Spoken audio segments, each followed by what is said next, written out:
ఈ కాకులన్నీ అక్కడ ఎందుకు తిరుగుతున్నాయో మీకు తెలుసా?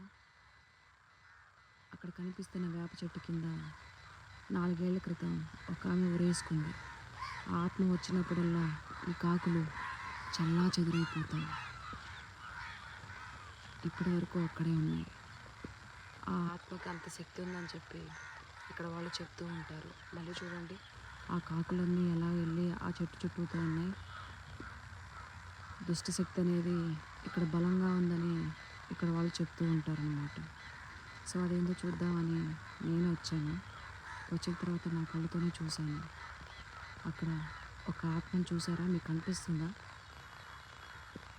ఎలా ఘోషిస్తుందో? ఆవిడని ఎవరో చంపేసి అక్కడ ఉరేసి పాతి పెట్టేశారనమాట. ఇక్కడ వాళ్ళు అడిగితే ఆ విషయం చెప్పుకొని వచ్చారు.